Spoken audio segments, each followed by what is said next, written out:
সকল চেষ্টাকে ব্যর্থ করে আজ না ফেরার দেশে পাড়ি জমিয়েছেন বিএনপি চেয়ারপারসন বেগম খালেদা জিয়া। ইন্না লিল্লাহি ওয়া ইন্না ইলাইহি রাজিউন।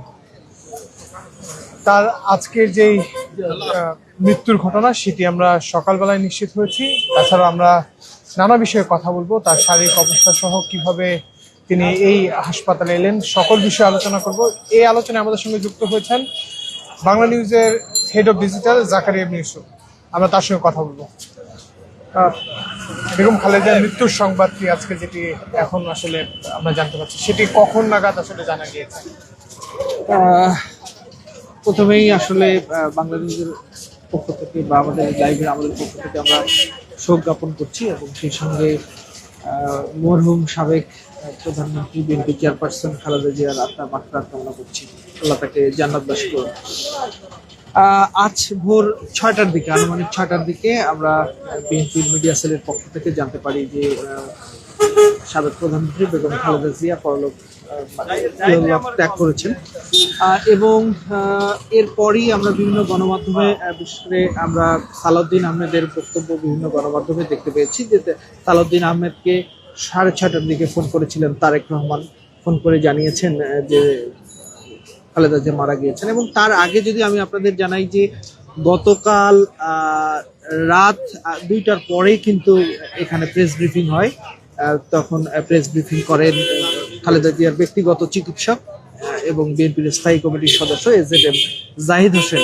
তিনি তখনও যেটি বলছিলেন যে খালেদা জিয়া তার জীবনের সবচেয়ে সংকটময় সময় পার করছেন, এমন কথা কিন্তু তিনি বলছিলেন। এবং তার আগে এই হাসপাতালেই এভার কেয়ারে বিএনপির ভারপ্রাপ্ত চেয়ারম্যান তারেক রহমান এবং তার সহধর্মিণী এবং জাইমা রহমানকেও কিন্তু আমরা গতকালকে দেখেছিলাম প্রায় 12টা থেকে 2টা পর্যন্ত, প্রায় 2 ঘন্টার বেশি সময় ধরে কিন্তু তারা এই হাসপাতালে ছিলেন। এবং হাসপাতাল থেকে তারেক রহমান এবং তার স্ত্রী জুবাইদা রহমান চলে যাওয়ার পরই কিন্তু খালেদা জিয়ার ব্যক্তিগত চিকিৎসক এজেডএম জাহিদ হোসেন তিনি গণমাধ্যমের সঙ্গে কথা বলে তিনি বলেন যে সংকটময়। এরপরই কিন্তু আজ সকালে ভোরে একেবারেই ঢাকা শহরের এই পৌষের শীতের সকাল ঠিকভাবে সকাল না হতেই কিন্তু আমাদের কাছে অত্যন্ত দুঃখের এই সংবাদটি আমাদের কাছে পৌঁছায় যে খালেদা জিয়া নেই।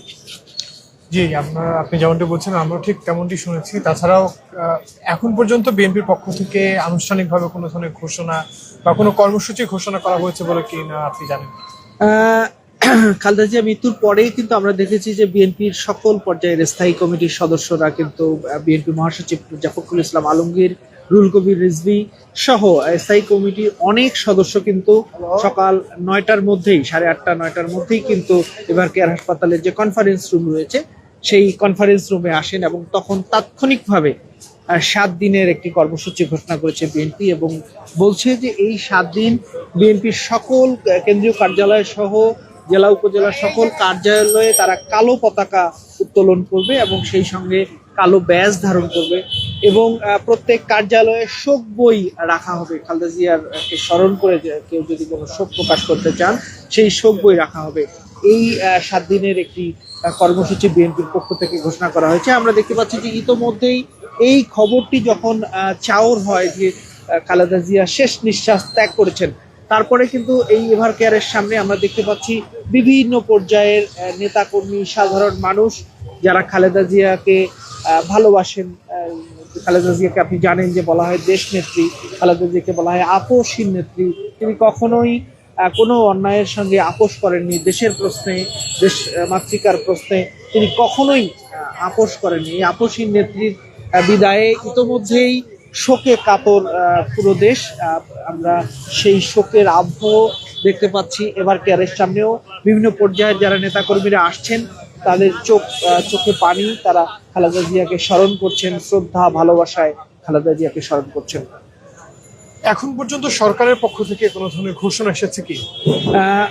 সকালেই যখন এই খালেদা জিয়ার এই মৃত্যুর সংবাদটি জানা যায় তারপরেই কিন্তু আসলে আমরা যেটি শুনেছি বিএনপির মহাসচিব মির্জা ফখরুল ইসলাম আলমগীর বলেছেন যে প্রধান উপদেষ্টা তাকে ফোন করেছেন, পাশাপাশি সরকারের বিভিন্ন উপদেষ্টা, বিভিন্ন রাজনৈতিক দল, বিএনপির সঙ্গে যারা যুগপৎ আন্দোলনে ছিলেন কিংবা এখন যারা বিএনপির বিরোধী জোটে কাজ করছেন, জামায়াত সহ সকল রাজনৈতিক দলের যারা নেতাকর্মী রয়েছেন তারা কিন্তু শোক জানিয়েছেন এবং সরকারের পক্ষ থেকেও কিন্তু রাষ্ট্রীয় শোক ঘোষণা করা হয়েছে। আমরা একটি বিষয় জানছি যে ক্যাবিনেটের একটি বৈঠক চলছে, সেই ক্যাবিনেট বৈঠকে বিএনপির কেউ কি আসলে সেখানে যুক্ত হয়েছে কিনা? সেটি এখনো জানা যায়নি। সম্ভবত এখন পর্যন্ত আমরা যেটা জেনেছি যে মির্জা ফখরুল ইসলাম আলমগীর সেখানে যুক্ত হবেন এবং তিনি আসলে ক্যাবিনেটের কি সিদ্ধান্ত হচ্ছে সেই তথ্যটি কিন্তু জানাবেন।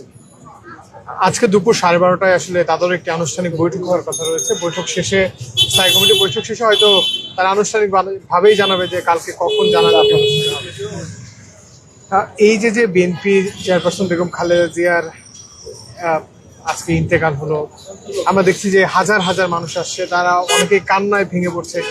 এই যে সবকিছু মিলিয়ে তাকে আপসীর নেত্রী কেন বলা হয় বলে আপনি মনে করেন? মাসুদ, আপনি জানেন যে খালেদা জিয়ার এই রাজনীতিতে আগমনের যদি ইতিহাস আপনাকে বলি, যে খালেদা জিয়া একজন গৃহবধূ ছিলেন, একদম গৃহবধূ। তিনি কখনো রাজনীতি করবেন এমনটি তিনি ভেবেছেন কিনা জানি না।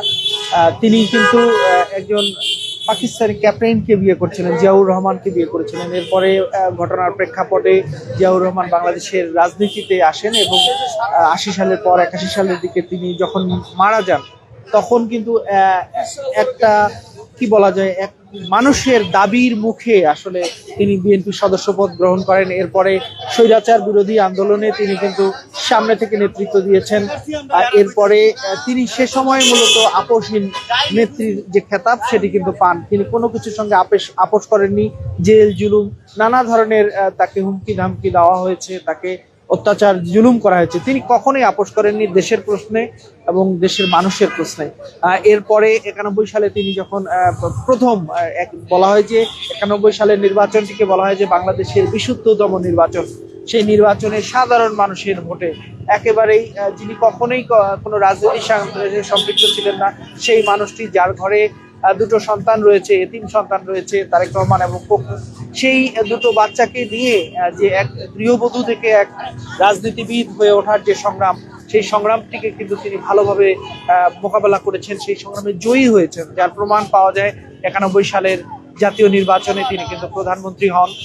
এরপরে 2096 সালে আরেকবার তিনি প্রধানমন্ত্রী হন, কিন্তু সেই নির্বাচন নিয়ে নানা ধরনের প্রশ্নের মুখে, বিরোধী দলের দাবির মুখে তিনি কিন্তু এই সংসদ ভেঙে দেন।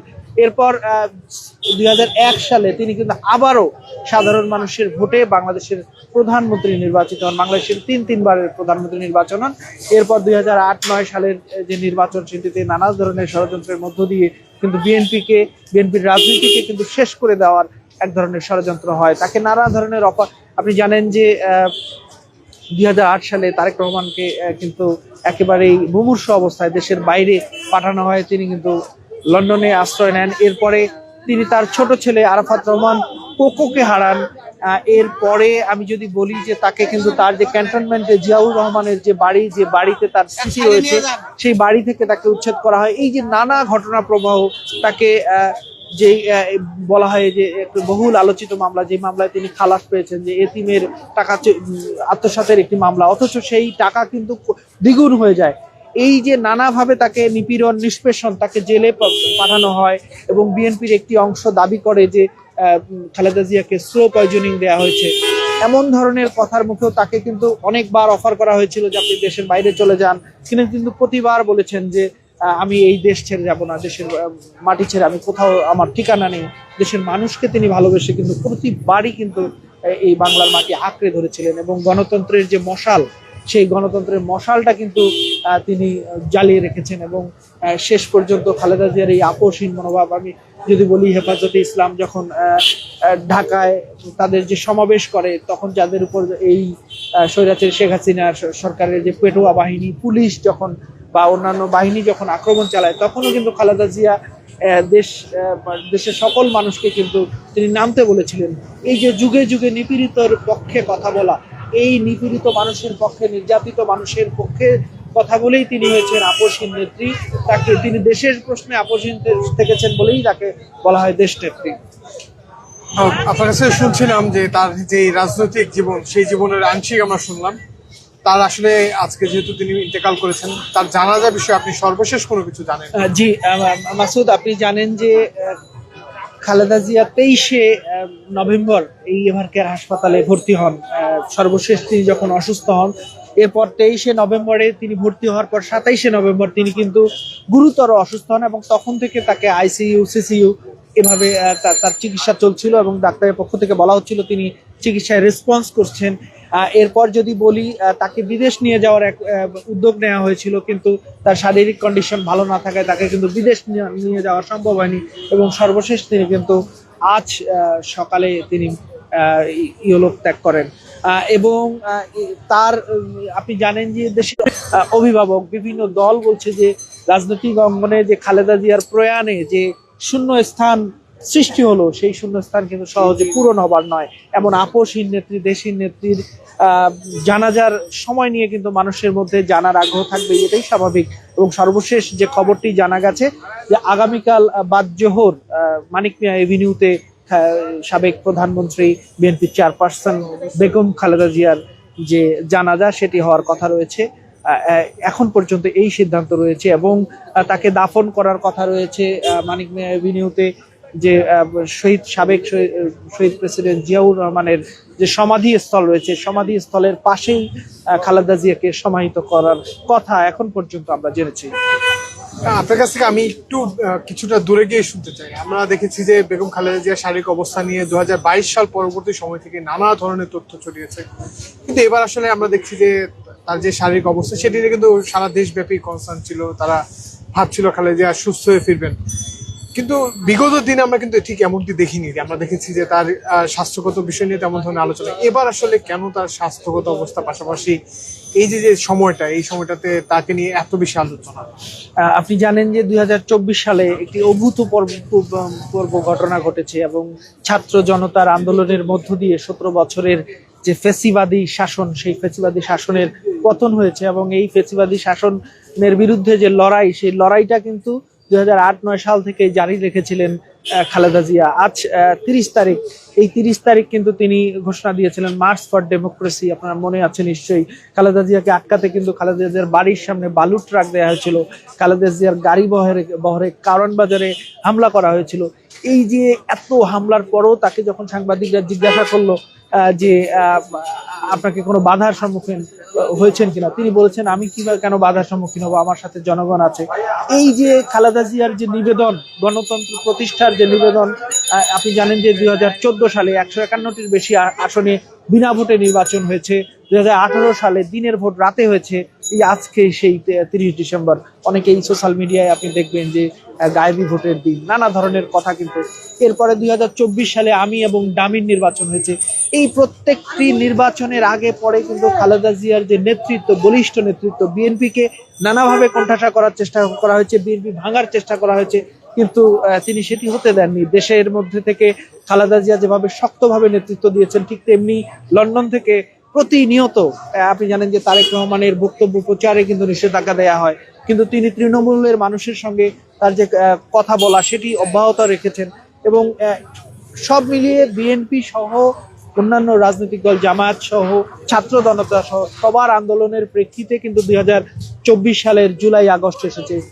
এই বাংলাদেশের বুকে বিপ্লব এসেছে, ছাত্র জনতার বিপ্লব এসেছে। প্রায় 2000 ছাত্র জনতার প্রাণের বিনিময়ে কিন্তু স্বৈরাচার শেখ হাসিনা দেশ ছেড়ে পালাতে বাধ্য হন এবং বাংলাদেশের আকাশে গণতন্ত্রের নতুন সূর্য উদিত হয়। এই গণতন্ত্র পুনরুদ্ধারের যিনি অগ্রসৈনিক, তিনি হচ্ছেন সাবেক প্রধানমন্ত্রী খালেদা জিয়া, যার কারণে দলমত নির্বিশেষে সবাই চাচ্ছিল যে খালেদা জিয়া এই যে গণতন্ত্র পুনঃপ্রতিষ্ঠা হবে, সামনে নির্বাচন, 12ই ফেব্রুয়ারি নির্বাচন, সেই নির্বাচনকে যে গণতন্ত্রের যে নতুন যে ধারা, সেই ধারাটি যেন খালেদা জিয়া দেখে যেতে পারেন, এমন আশা আসলে সাধারণ মানুষের পক্ষে ছিল। শুধু যে বিএনপি নেতাকর্মী তা নয়, সকল দলমত নির্বিশেষে সবার মনেই এক ধরনের আশা ছিল যে খালেদা জিয়া হয়তো সেই সুদিনটা দেখে যেতে পারবেন, কিন্তু আফসোস ভাগ্যের লিখন যায় না খণ্ডন। মহান সৃষ্টিকর্তার নির্দেশে তিনি আসলে পরলোক গমন করেছেন। আমরা এখানে দেখলাম যে তারেক রহমান কিছুক্ষণ আগে বেরিয়ে গেলেন। আমরা আপনার সঙ্গেই থাকবো, আমরা পরবর্তীতে জানার চেষ্টা করবো সকল বিষয় নিয়ে। দর্শক, এতক্ষণ যাবত শুনছিলাম বেগম খালেদা জিয়ার যে ইন্তেকাল, সেই ইন্তেকাল পরবর্তী তার জানাজা সহ অন্যান্য সকল বিষয়। এছাড়া দেশের যে কোনো ধরনের সংবাদ পেতে বাংলা নিউজের সঙ্গে থাকবেন। ধন্যবাদ সকলকে।